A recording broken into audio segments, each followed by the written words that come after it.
We spend roughly 2 hours every night in another world. Dreamland. That adds up to about 6 years of our lives spent in this mysterious realm. Some people remember every vivid detail. Others wake up with only a lingering feeling. And a few swear they never dream at all. I'm not one of them. I have vivid dreams I sometimes wish I could forget. Sometimes I can even control my dreams. We'll get to that. But first, what are dreams? And what are they actually for? Why do we keep having the same ones over and over? And why can some of us control them? To help us make sense of it all, I spoke to one of the world's leading sleep and dream researchers, Dr. Bob Stickgold, professor of psychiatry at Harvard Medical School and Beth Deaconess Medical Center. And he's a visiting professor at M.I.T. in the Media Lab. He spent decades studying how and why we dream, and what our dreams reveal about memory, trauma, and creativity. First, we'll take you inside your brain while you sleep, and explore the different kinds of dreams we experience. Then we'll dive into some of the surprising and sometimes scary ways some people are trying to control our subconscious through a practice known as dream hacking. We can turn you into a drunk. We could probably talk you into voting for me. I'm Sony Kassam, and this is 1440 Explores. We're on a mission to uncover the essential knowledge that explains your world. Stay with us.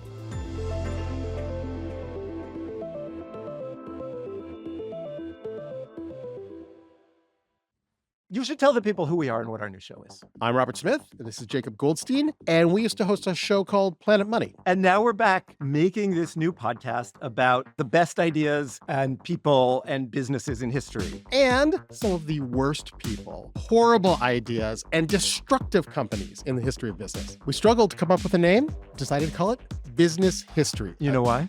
Why? Because it's a show about the history of business. Available everywhere you get your podcasts. All right, it's around 10:30 at night, and I am getting very sleepy, so it's time for bed. Normally, I scroll through my phone, and yes, it's a very bad idea, but today is not like other days. And so hopefully, once I settle in, I will go to sleep.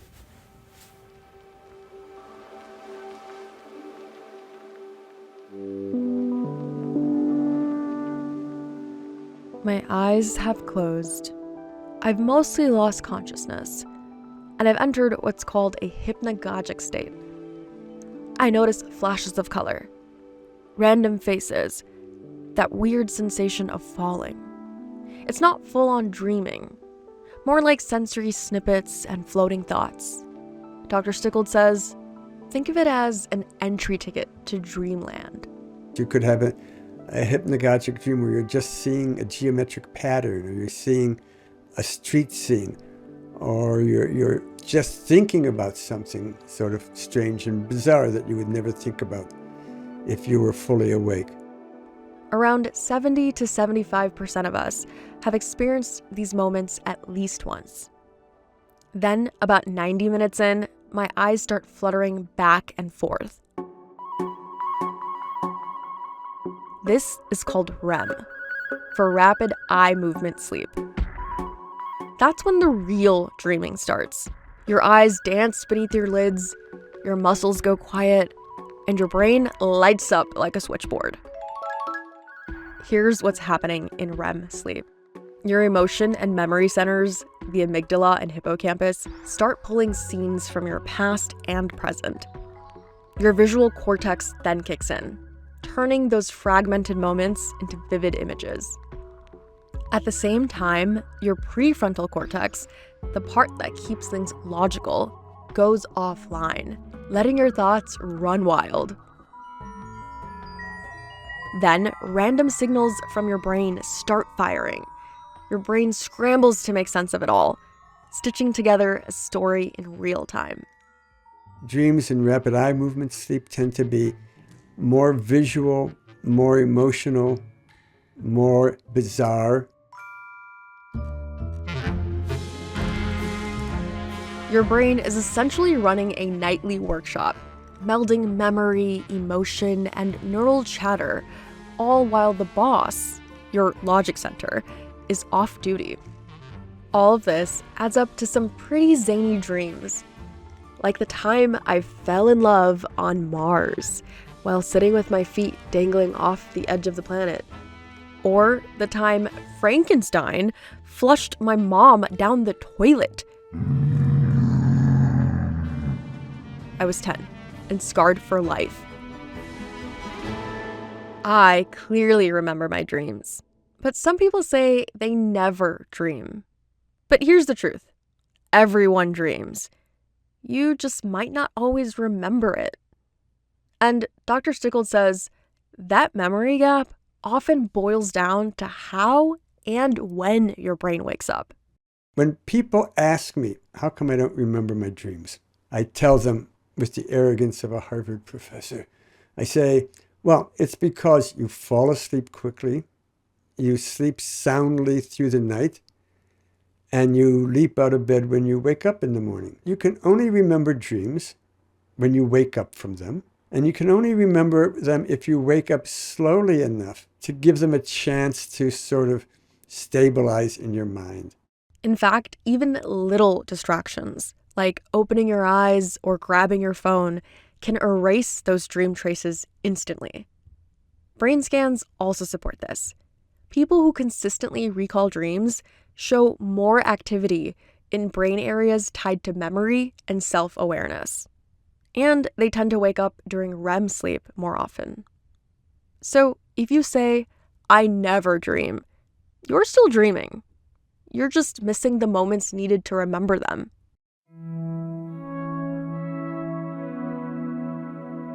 That brings us to the big question. Why do we dream? Dreams have been decoded, dissected, and even considered divine for thousands of years. But scientifically, we still don't fully know. Modern science does point to several practical functions, like having different tools in one toolkit. Here are 4 leading theories. First is memory consolidation. REM sleep helps your brain sort through the day's events, tucking away what matters and letting go of the rest. Dreams are usually about things that are going on in our life that are incomplete and are concerns of ours. I think their function is to identify in our vast memory stores old memories that might be useful to help us deal with issues we're struggling with today. Second is emotional processing. Dreams can act like an emotional sandbox, letting you replay events in a calmer, less threatening way. Our brains are trying to ask us something. They're trying to say, what about this? You were almost in a car accident yesterday and you were terrified about it, and you've been feeling scared since then. What about bumper cars? You're not scared when you're on bumper cars. The brain isn't trying to tell us you don't have to be scared about being in a car accident. Your brain is trying to be a rather clever therapist and offer you suggestions about ways to think about a problem, but ultimately leaving it to you to answer. It's also why people with PTSD often report intense, recurring dreams. It's believed their brains are trying, and sometimes struggling, to emotionally digest what happened. Third is creative stimulation. When you're awake, your thoughts follow a script. But in dreams, the guardrails come off. Ideas collide. A stubborn problem suddenly clicks into place.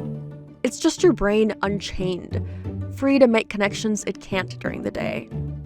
Thomas Edison told people all the time that when he was working on an invention and got stuck at some point, he would sit in this chair he had, and he would rest his arm on the arm of the chair, holding a key over a tin plate that he put on the floor. And he would think about the invention, think about the snag, and let himself fall asleep. And of course, as he fell asleep, his hand relaxed. The spoon would fall out of his hand and hit the plate and wake him up. And he said that when he woke up, he had the answer to his problem. Some even believe that dreams help us simulate threats. Basically, a dress rehearsal for dealing with real-world dangers. Still, some experts say dreams are nothing more than neural noise. Your brain trying to make sense of random electrical chatter. So dreams might be memory organizers, emotional editors, and creative incubators. Or they might not mean much at all. But not all dreams are created equal. Some scare you, some trap you, and some make you fly.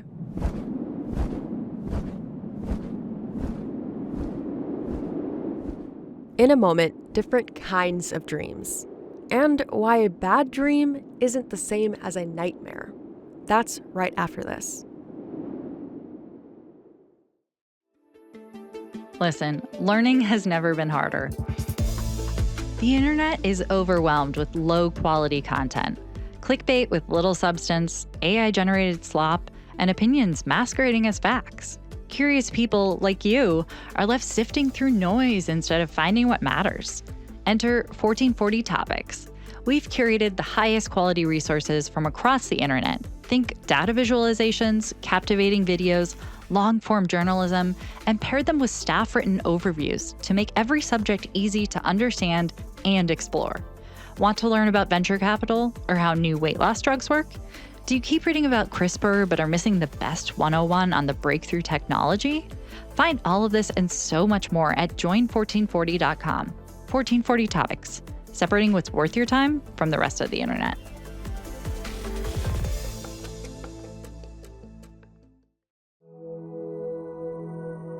Dreams. Let's break down the different types, starting with the most common, nightmares. We've all had them. You wake up panicked, sweating, heart racing. But not every bad dream is a nightmare. Dr. Stickgold makes that distinction simple. So if you wake up and you're in a cold sweat, that's a nightmare. And that's due to the release of adrenaline during your dream. But if you wake up from a bad dream and say, oh God, that was horrible, but your heart isn't racing and you're not sweating, that's what we would call a bad dream. So bad dreams leave us uneasy, but not physically affected, while nightmares trigger your body's fight or flight response.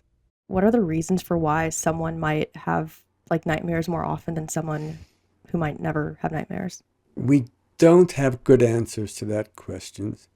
There's data that says that people with PTSD, post-traumatic stress disorder, people with other anxiety disorders tend to have more nightmares than other people. And to me, that's just sort of almost a no-brainer, that the brain, when we're sleeping, is trying to deal with the issues that we are dealing with during our day. And so if we're struggling with anxiety, with trauma, then those are the things our brain is going to be paying attention to while we're asleep, and is more likely to roll them over into nightmares. Nightmares may also be tied to another phenomenon, one I know too well. The most vivid one happened to me about a year ago.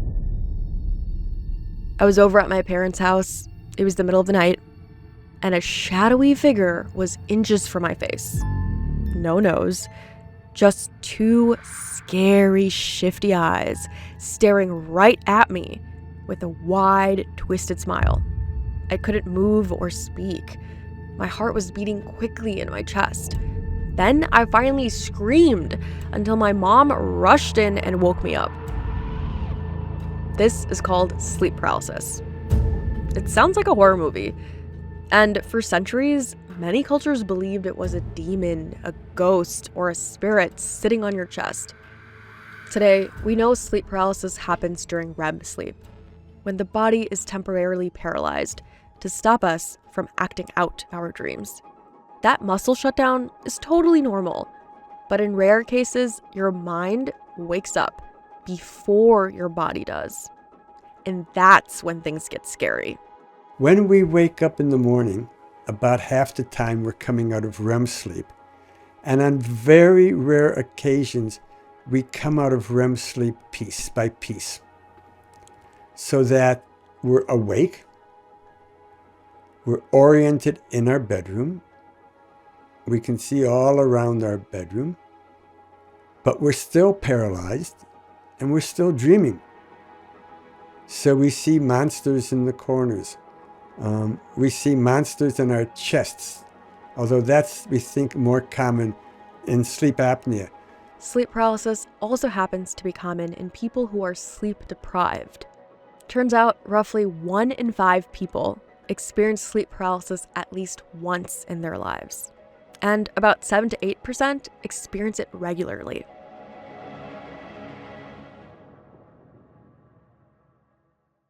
Next, there are recurring dreams, the reruns. You know those scenes that seem to hit repeat no matter how much you change?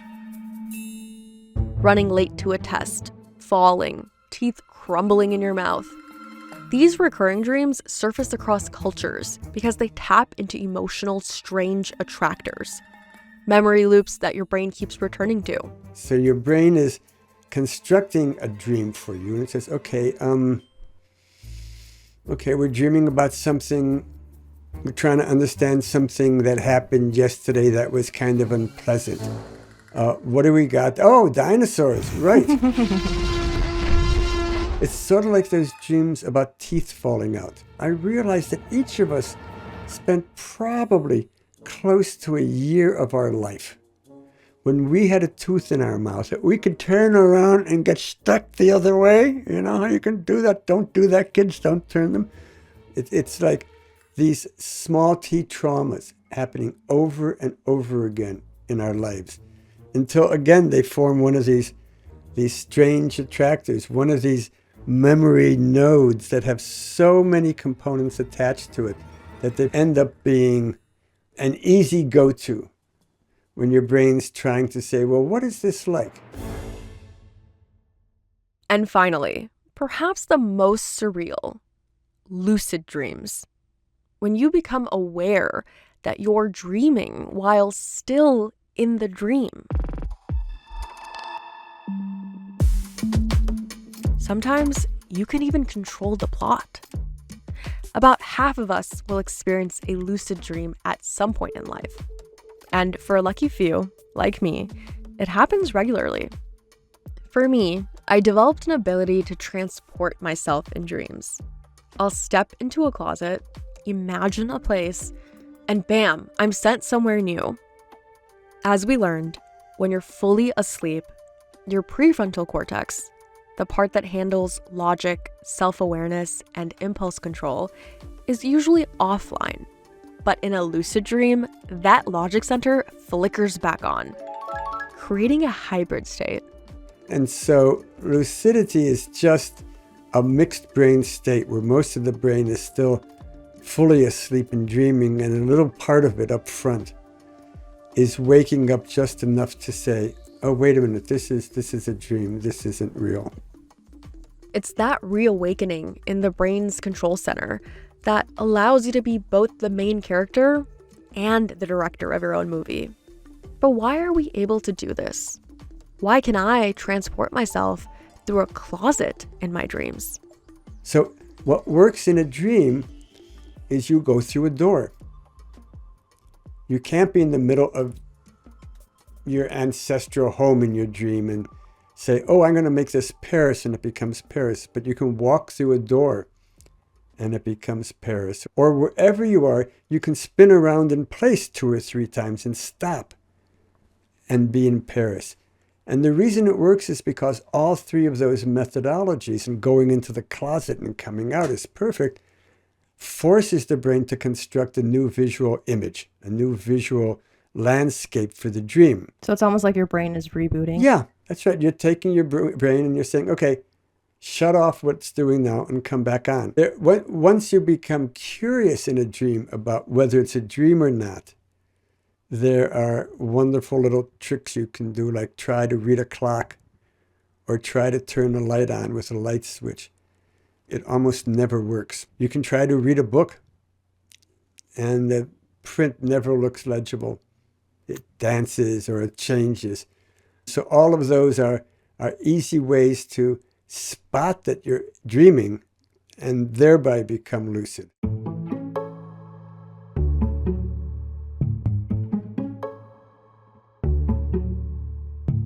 Okay, now that we've covered the basics, let's dive into a new frontier: dream manipulation. Can we actively shape our dreams? Can others plant ideas into someone's mind? It turns out, yes, to a pretty remarkable extent. Back in the 1990s, Dr. Stickgold made a big discovery. We can guide the content of our dreams. It's really easy to influence dream content. You just have to have them thinking about it before they fall asleep. In one experiment, students were told to think about a tree as they fell asleep. The results were stunning. 92% had at least one tree-related dream. And here's the kicker. The more they dreamed about trees, the more creatively they performed, including on a test that asked them to think up crazy uses for a tree. And someone wrote down a toothpick for a giant. Or you could take a branch and use it to brush your teeth. All these crazy ideas.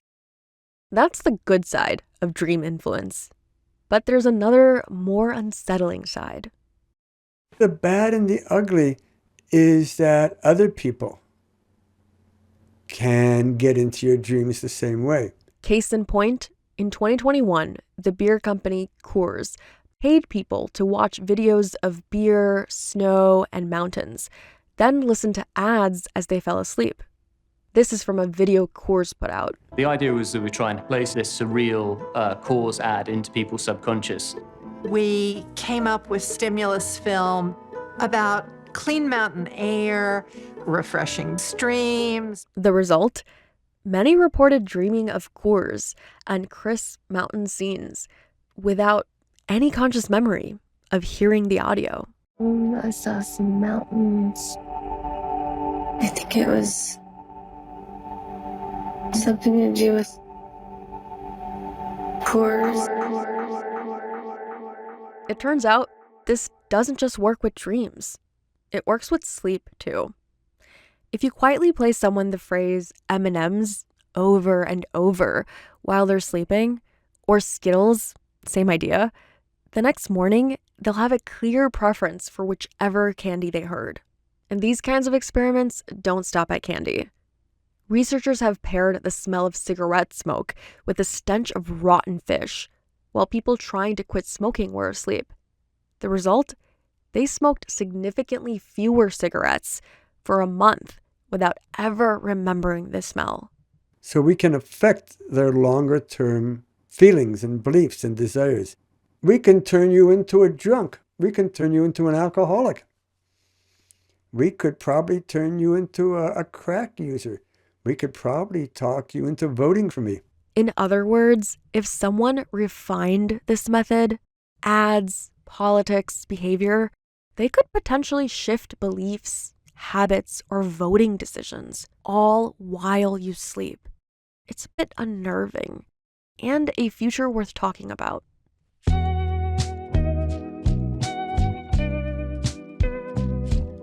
So where does that leave us?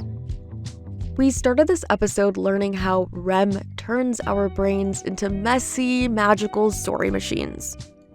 We saw how dreams clear our mental clutter, organizing memories, processing emotions, and lighting creative sparks. Then we traveled through the dream spectrum: lucid flights, nightmare jolts, paralyzing terrors, and those bizarre repeating stories. And now we've glimpsed a new frontier, the possibility of dream hacking. The idea that what happens when we sleep isn't completely our own, and may not remain private. But for tonight, as you close your eyes, think about this. Your mind isn't just resting, it's working. Want to remember what it creates? Well, tell yourself, I'm going to remember my dreams. Then jot them down the moment you wake up. Whichever plot unfolds next, it's uniquely yours. Sleep deeply, dream boldly, and see what your inner world has to teach you tomorrow. And keep digging, because there's so much gold down there.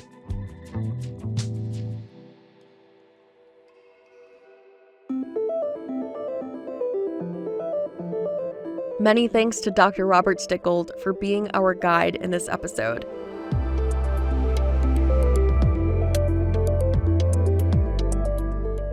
Thanks for listening to 1440 Explores.